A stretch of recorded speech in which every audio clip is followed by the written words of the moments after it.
অস্ট্রেলিয়ার বিরুদ্ধে এই টেস্ট সিরিজের আগে টিম ইন্ডিয়া ঘরের মাটিতে 12 বছর পর কোনো সিরিজে হোয়াইট ওয়াশ হয়েছে। নিউজিল্যান্ডের বিরুদ্ধে হারতে হয়েছে 0-3 ব্যবধানে। 2000 সালের পর ভারতীয় ক্রিকেটে দল এই প্রথমবার ঘরের মাটিতে হোয়াইট ওয়াশ হতে হলো। আসসালামু আলাইকুম, ওয়েলকাম মাই চ্যানেল। অনেক হয়েছে আর নয়, রোহিতকে অবসর নেওয়ার অনুরোধ সমর্থকদের। ভারতীয় টেস্ট ক্রিকেট দলের অধিনায়ক রোহিত শর্মার ব্যাটে রানের খরা অব্যাহত। আশা করা হয়েছিল ঘরোয়া ক্রিকেটে তিনি রানের সরণিতে ফিরতে পারবেন, কিন্তু তেমনটা একেবারে হয়নি। প্রায় এক দশক পর রঞ্জি ট্রফিতে কামব্যাক করেছেন রোহিত শর্মা, কিন্তু এই প্রত্যাবর্তন তিনি একেবারে স্মরণীয় করে রাখতে পারলেন না। প্রথম দিনই মুম্বাইয়ের এই ব্যাটসম্যান মাত্র 3 রান করে আউট হয়ে যান।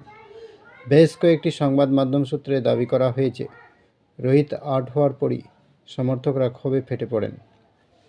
এমনকি অনেকে আবার স্টেডিয়াম ছেড়ে বেরিয়েও যান। প্রসঙ্গত, রঞ্জি ট্রফির দ্বিতীয় পর্বে জম্মু কাশ্মীরের বিরুদ্ধে খেলতে নেমেছে মুম্বাই ক্রিকেট দল। শরদ পাওয়ার ক্রিকেট একাডেমিতে এই ম্যাচের আয়োজন করা হয়েছে।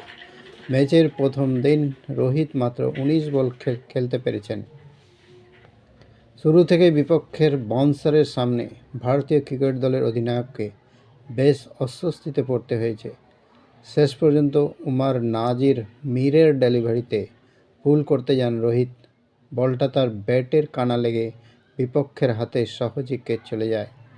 দ্বিতীয় ইনিংসেও রোহিতের পারফরম্যান্স অবশ্য কিছুটা হলেও স্বস্তি দিয়েছে। 35 বলে 28 রান করেন তিনি, এর মধ্যে 2টি 4 এবং 3টি ছক্কা রয়েছে।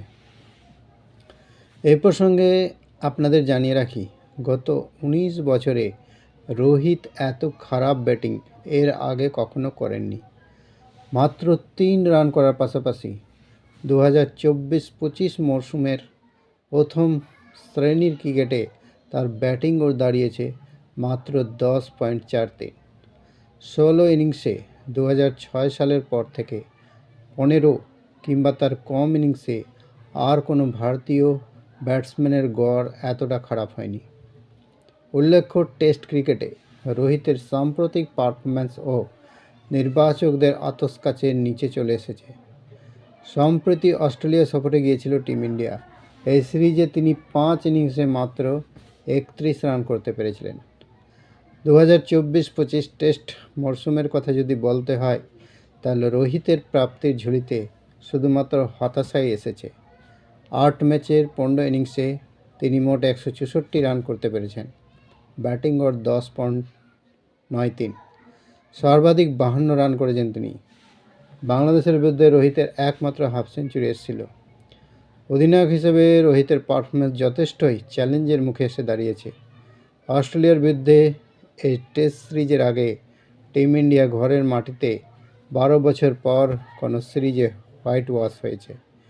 নিউজিল্যান্ডের বিরুদ্ধে হারতে হয়েছে 0-3 ব্যবধানে।